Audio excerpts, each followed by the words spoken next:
Oke, Assalamualaikum warahmatullahi wabarakatuh.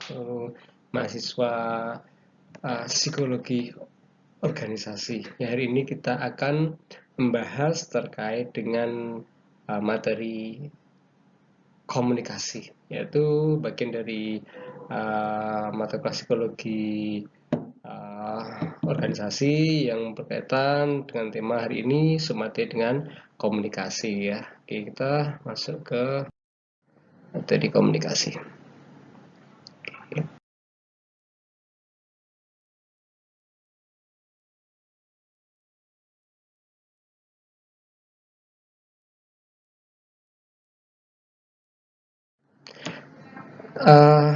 Teman-teman, ternyata individu itu menghabiskan sampai 70% waktunya untuk berkomunikasi ya.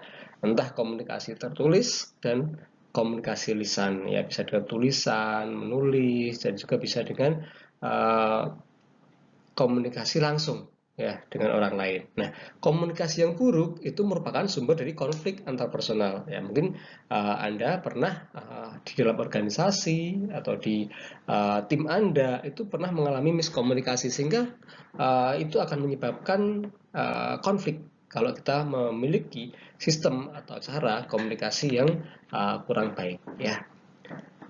Begitupun sebuah ide yang besar, sebuah ide yang cukup baik, yang luar biasa hebat, itu juga tidak akan uh, uh, berarti apa-apa kalau tidak bisa disampaikan oleh orang lain kepada orang lain ataupun ditulis untuk orang lain.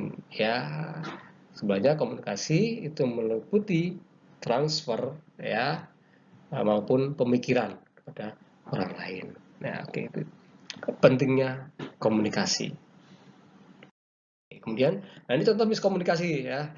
Satu, sebelah kiri itu salah satu contoh ya orang berkomunikasi yang salah dalam bekerja. Ya, satunya dari kanan, satunya dari kiri, ketemu di tengah nggak ketemu deh realnya itu karena mereka kurang komunikasi sehingga dalam organisasi seperti ini sangat bahaya ya. Contohnya di sebelah kanan itu ada orang yang sedang tenggelam yang minta tolong tapi malah karena buruknya komunikasi atau salah komunikasi sehingga dikira meminta sabun untuk mandi sehingga ya sudah jadilah seperti itu ya teman-teman ya. Oke, next. Nah, komunikasi itu merupakan bahasa dan berbicara merupakan alat utama dalam berkomunikasi dengan individu yang lain. Ya, kalau menurut yang kedua, Helen J. Hovland menyatakan bahwa komunikasi adalah proses di mana seorang individu yang pertama atau komunikator itu menyampaikan rangsangan berupa simbol, lambang kata untuk mengubah tingkah laku individu lain atau komunikan. Jadi bagaimana satu orang menyampaikan pesan kepada orang yang lain. Ya, oke. Fungsi komunikasi yang pertama adalah fungsi kendali teman-teman semuanya. Ya, yaitu komunikasi berfungsi untuk mengendalikan perilaku anggota organisasi. Ya, contoh karyawan wajib menyampaikan keluhan kepada atasan dengan pekerjaan kepada atasan. Jadi, bagaimana kita sebagai atasan untuk mengendalikan bawahannya. Yang kedua adalah fungsi motivasi. Tentunya kita pernah merasakan, pernah mengalami bahwa di dalam sebuah organisasi itu sangat penting untuk memberikan motivasi.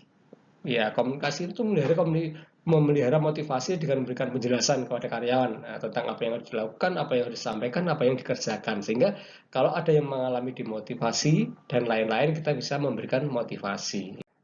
Oke, yang pertanyaan ketiga adalah pernyataan emosi. Ya, kalau kita sedang emosi, bagaimana sih teman-teman? Ya, kita bisa menyampaikan, mengungkapkannya ya. Kalau di sini jelaskan ya, komunikasi yang terjadi dalam kelompok kerja merupakan suatu mekanisme mendasar di mana anggotanya dapat menggunakan perasaan kecewa maupun rasa puas mereka sehingga komunikasi mereka jalan untuk menyatakan emosi, perasaan dan pemenuhan kebutuhan sosial. Jadi kalau emang ada sebuah perasaan yang tidak puas pada anggota yang lain itu disampaikan. Jadi pernyataan emosi itu bukan hanya uh, marah.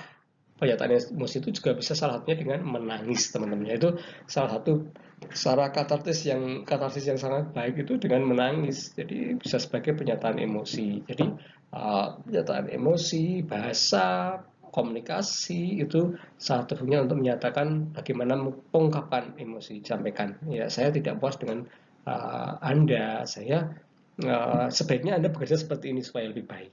Ya, oke. Yang keempat, informasi. Ya, jadi jelas peran komunikasi juga berhubungan dengan pengambilan keputusan. Jadi fungsi di sini adalah memberikan informasi, fakta, ya, untuk membuat keputusan dalam sebuah tim. Jadi memberikan informasi, data-data, ya. Oke. Arah komunikasi itu ada 3 macam. Satu ke bawah, dua ke atas, dan yang ketiga adalah horizontal, lateral, ya. Yang pertama ke bawah yaitu instruksi atau arahan kerja ya dari atas ke bawah. Jadi ada instruksi kerja, arahan kerja, informasi kebijakan, prosedur kerja dan lain sebagainya. Ke atas itu feedback, memberi saran, memberikan masukan kepada yang lebih atas, dan lateral itu selevel. Ya, jadi uh, memberikan atau arah komunikasi dengan seseorang atau orang lain yang memiliki level yang sama. Ya, oke. Nah, ini peranan jaringan dalam kerja komunikasi. Yang pertama, anggota klik. Teman-teman, anggota klik itu misalnya Anda dalam sebuah kelas memiliki teman sekitar di kelas Anda adalah 35-an lah ya. Itu uh,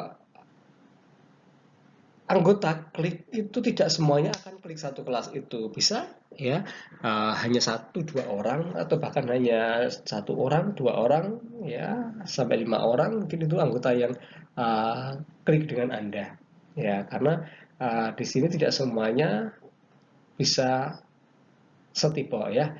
Anggota klik adalah kelompok individu yang paling sedikit, separuh dari kontaknya merupakan hubungan anggota yang lainnya. Nah, klik terjadi melalui interaksi dengan orang yang dapat mereka lihat.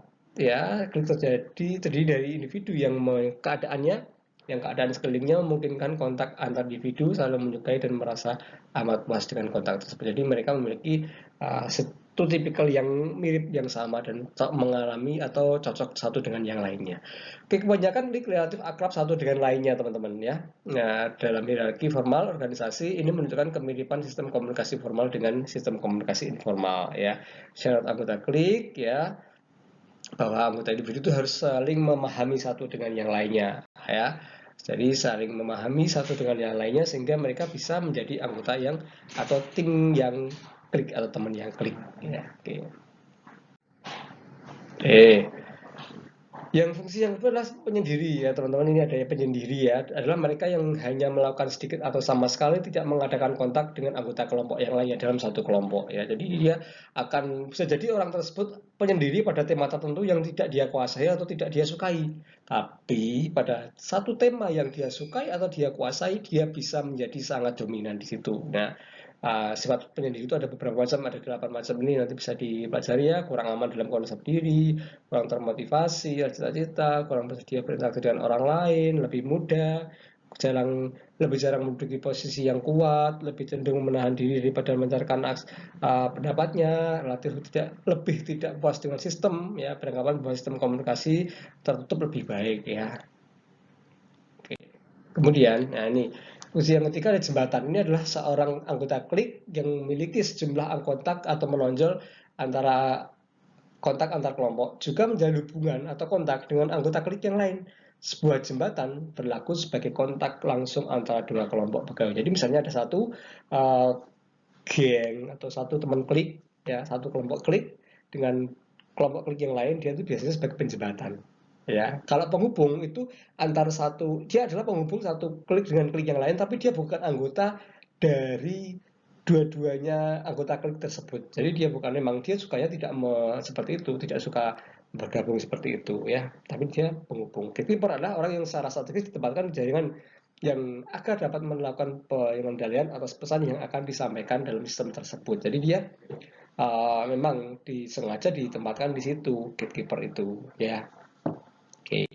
Kemudian pemimpin pendapat, dia opinion leader itu dia bukan pemimpin di satu kelompok, tapi pendapatnya dia atau orang tersebut itu dia bisa mempengaruhi orang lain untuk mengambil pendapat atau mengambil keputusan sehingga dia bisa mempengaruhi orang lain untuk mengambil suatu keputusan itu opinion leader. Kosmopolit adalah orang yang bebas dari gagasan, prasangka, kecintaan lokal, orang yang melakukan kontak dengan dunia luar di luar organisasi. Jadi dia lebih cocok kalau di sini istilahnya bukan kalau di organisasi mahasiswa dia sebagai humas gitulah ya, IR gitu ya. Jadi dia cocok ditempatkan di hal-hal yang seperti itu.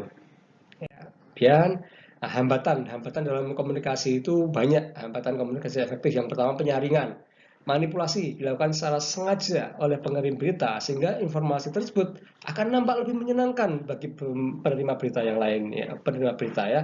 Contoh ya berita tentang artis. Kalau dalam organisasi misalnya Anda sebagai pencari dana istilahnya ya, divisi misalnya dalam sebuah tim organisasi Anda dalam kegiatan seminar gitu misalnya Anda sebagai bertugas di divisi pencari dana misalnya. Nah, Anda memberikan informasi yang mengharap ke memberikan harapan palsu ya. Sepertinya kita akan dapat sokongan dana ini dari perusahaan X.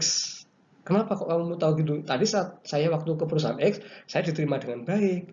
Nah, padahal di SOP perusahaan tersebut menerima tamu dengan baik itu merupakan SOP yang harus dijalankan sehingga dia PHP kepada orang lain. Jadi ini juga merupakan satu hambatan komunikasi ya.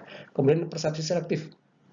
Penerima informasi dapat dalam proses komunikasi melihat dan mendengar sesuatu dengan selektif berdasarkan pada kebutuhan dirinya sendiri, motivasi, pengalaman, latar belakangnya dia, karakteristik kepribadiannya. Jadi dia mendapatkan informasi sedikit, tapi dia sudah menggunakannya untuk orang lain, padahal dia sesuai dengan persepsinya sendiri, ya. Jadi dia mengembangkan informasi dengan persepsinya sendiri. Ya, kemudian gaya gender laki-laki dan perempuan itu memang cukup berbeda teman-teman ya. Pria itu menekankan komunikasi untuk menekankan status dan kemandirian. Berbeda dengan wanita, ya itu akan menciptakan suatu hubungan dalam komunikasi itu. Fungsinya seperti itu ya.